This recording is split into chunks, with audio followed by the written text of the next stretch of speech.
दोस्तों, तो आज का टॉपिक होने वाला है जो है रस, यानी रस किसे कहते हैं, रस की परिभाषा क्या होती है। ये रस जो है क्लास 9th 10th और 11th 12th सभी क्लासों में ज़रूर आता है। ये सबसे इम्पोर्टेंट होता है। तो इसके बारे में समझते हैं क्या होता है रस। रस किसे कहते हैं, यानी रस की परिभाषा क्या होती है। देखिए, रस परिभाषा: काव्य को पढ़ते, सुनते व देखते समय पाठक, श्रोता व दर्शक को जिस आनंद की अनुभूति होती है उसे रस कहते हैं। यानी किसी काव्य को पढ़ते, सुनते व देखते समय पाठक, यानी पढ़ने वालों को पाठक बोलते हैं, श्रोता सुनने वालों को श्रोता व दर्शक देखने वालों को दर्शक बोलते हैं। दर्शक को जिस आनंद की अनुभूति होती है उसे रस कहते हैं। यानी जो आनंद उत्पन्न होता है, जिस प्रकार का आनंद उत्पन्न होता है उसे रस कहते हैं। रस के अंग: रस के जो अंग होते हैं, रस के 4 अंग होते हैं। नंबर 1 स्थायी भाव, नंबर 2 विभाव, अनुभाव, संचारी भाव। उसके बाद में देखिए स्थायी भाव। नंबर 1 स्थायी भाव जो है सहृदय के हृदय में जो भाव स्थायी रूप से निवास करते हैं स्थायी भाव कहलाते हैं।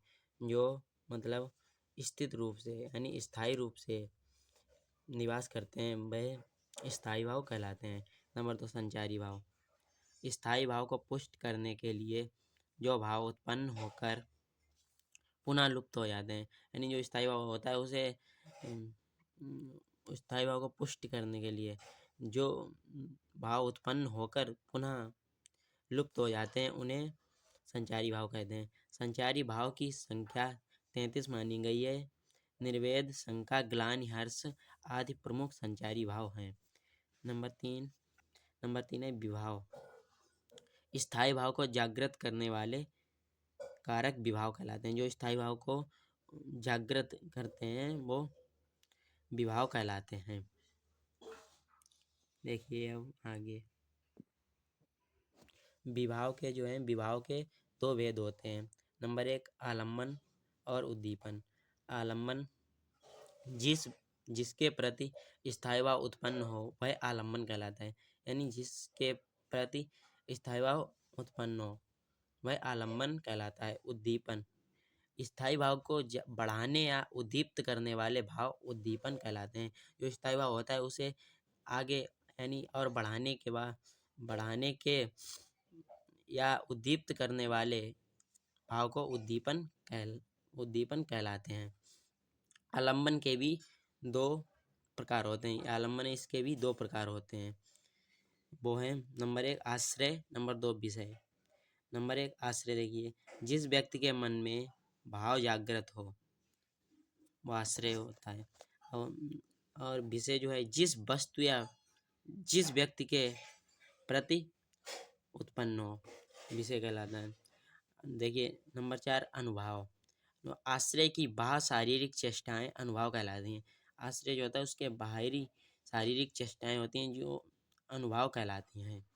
अब देखिए इसके बाद में देखिए रस के प्रकार। अभी तक जो थे वो रस के भेद थे। अब की बार हैं जो रस के प्रकार। रस के प्रकार देखिए कितने होते हैं। रस के 10 प्रकार होते हैं। देखिए श्रृंगार रस, हास्यरस, करुण रस, रौद्र रस, वीर रस, भयानक रस, विभत्स रस, अद्भुत रस, शांत रस, वात्सल्य रस। देखिए श्रृंगार रस का जो ये है स्थायी भाव, ये रस स्थायी भाव। श्रृंगार रस का होता है रति, हास्य रस का होता है हंसी, करुण रस का होता है शोक, रौद्र रस का होता है क्रोध, वीर रस का होता है उत्साह, भयानक रस का होता है भय, विभत्स रस का होता है जुगुप्सा, अद्भुत रस का होता है विस्मय और शांत रस का होता है सम निर्वेद और वात्सल्य रस का होता है वत्सल। देखिए फिर से देखिए श्रृंगार रस, हास्य रस, करुण रस, रौद्र रस, वीर रस, भयानक रस, विभत्स रस, अद्भुत रस, शांत रस, वात्सल्य रस। ये 10 रस होते हैं। इस और अगली वीडियो में इन सभी रसों के जो हैं वो सबकी परिभाषा भी दे देंगे। परिभाषा सहित उदाहरण सबके दे देंगे। अगली वीडियो जो आएगी उसमें सारी। अगर वीडियो पसंद आई हो तो लाइक शेयर सब्सक्राइब ज़रूर करें। बाकी मिलते हैं अगली नई वीडियो में।